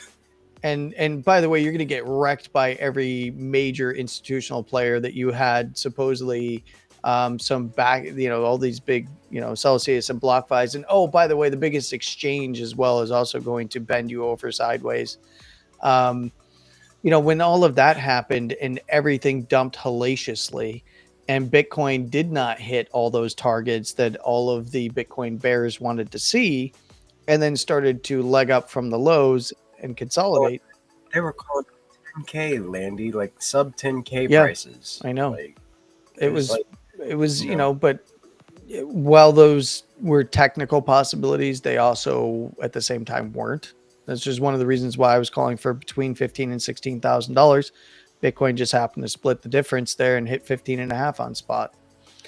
And by the way, that was not like, oh, I'm such a great analyst, look at me. It was like right there in front of us. It was not a hard call to make between $15,000 and $16,000. It was literally the next logical area of interest before getting to our $10,000 to $12,000 calls, before getting to our $8,000 to $5,000, before getting back to, remember, $3,000. Looking at you, Profit Blue, freaking idiot, who then had to go and scam on Telegram to freaking make their money back. I don't even know who runs that account, but fuck them. I mean, don't butt fuck them, but fuck them. Excuse my language.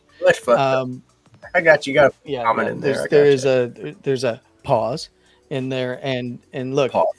I think that everybody in general should be looking to the real catalyst in this market, and that is Kanye having relations with his cousin. That was clearly the bull signal. We're back on, but even traditional markets trying to put in higher lows at this point because they read Kanye's post, they're like, "Yep, bullish."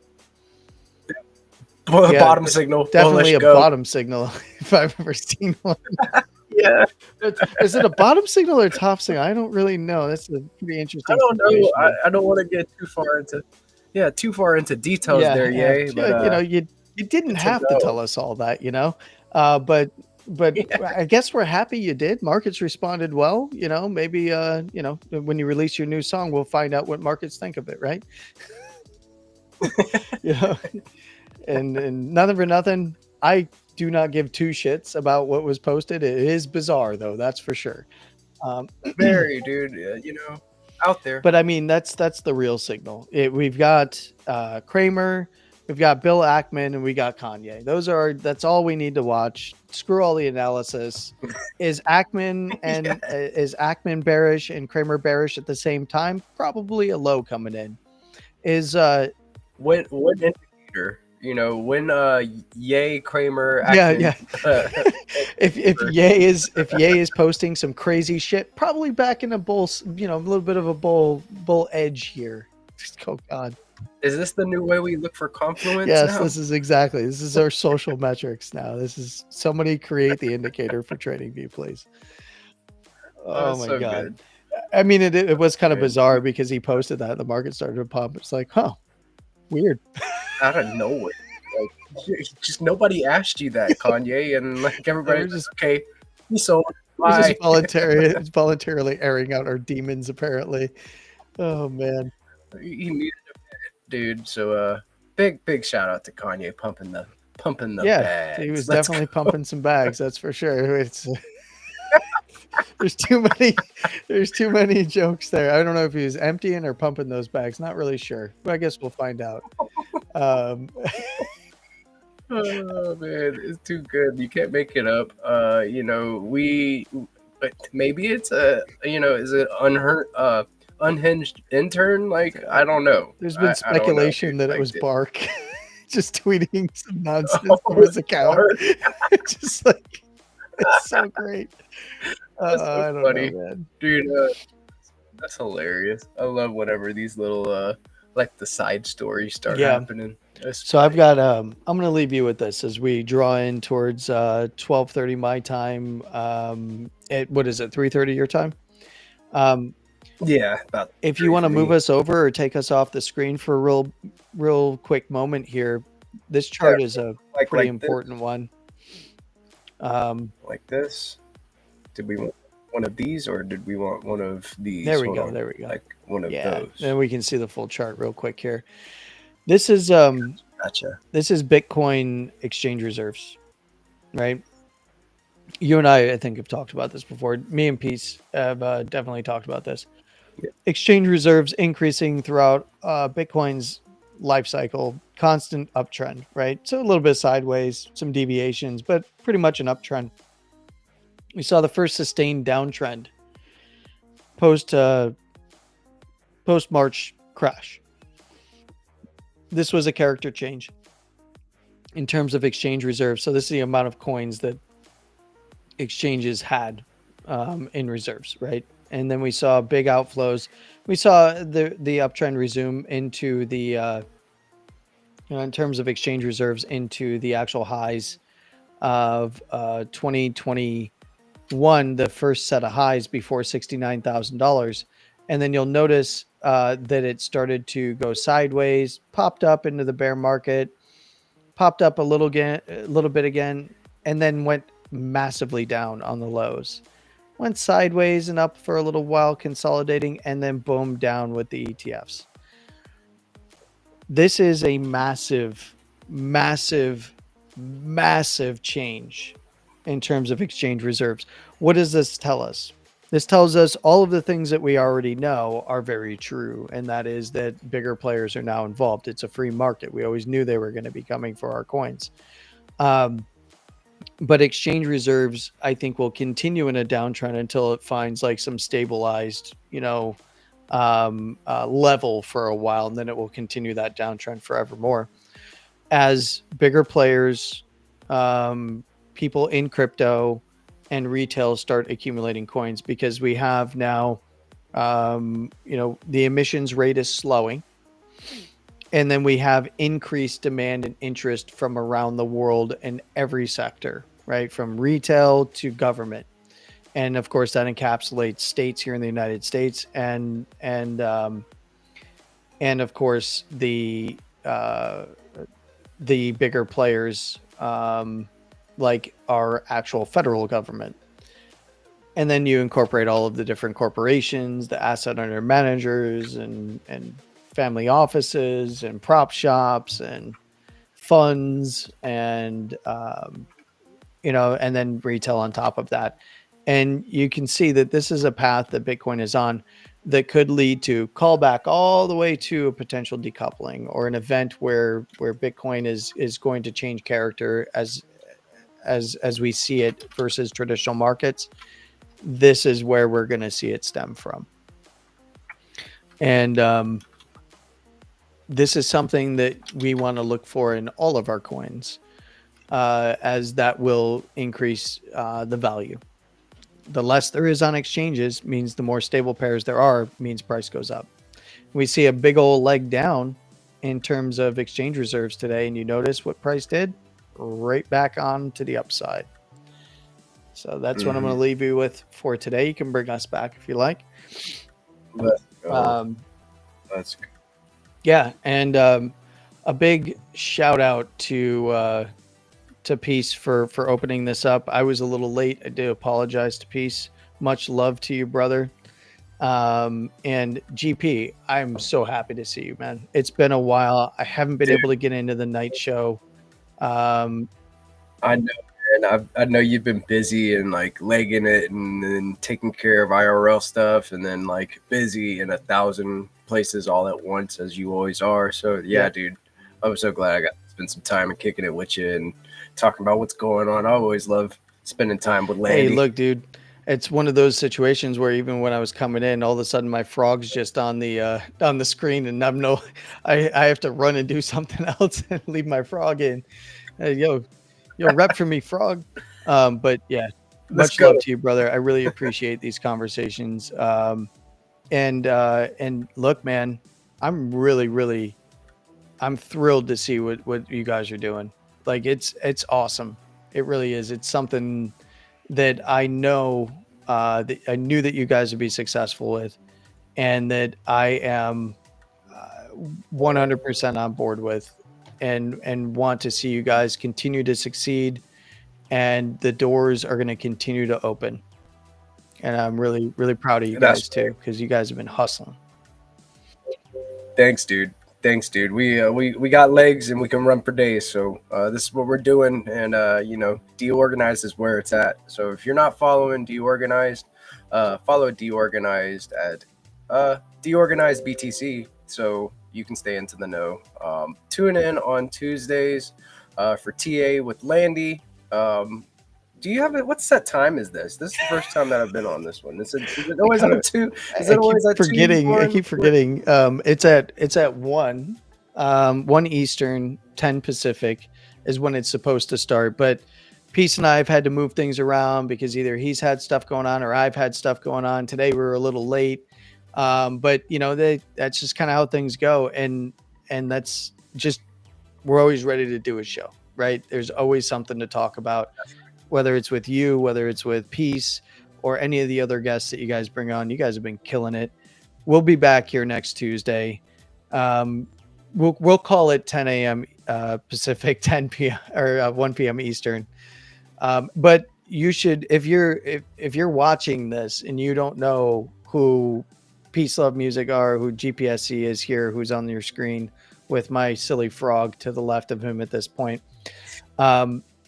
Make sure you're following them. These guys do great work. It's not just within the Stacks ecosystem. It's with guys like myself who do TA. These guys obviously are tied to the Stacks ecosystem, but it spans AI, Stacks, artwork, news, politics. It's everything. It's everything. And it's what you envision a decentralized media company to be, exactly, covering news to alpha and it all, and entertainment. We have a little laugh and a good time with the guys. So you guys tune into the night show at 7 p.m. It is called Deorganized Nightly, and it is hosted by chads that come on and discuss the alpha. So thank you, Landy. I appreciate the shit out of you, brother. I hope that you have a very blessed rest of your day, bro. Much love, GP. And thank you to the audience out there. I see that the people have been piling in, and not too many chatting, but I see y'all in there. So appreciate you guys. Appreciate the hell out of you, GP. And of course, much love to you, and peace. And we'll catch you all on the next episode. This was a good one. I like kind of going longer. It's nice. Yeah, it was nice. Later on, dude. Take care.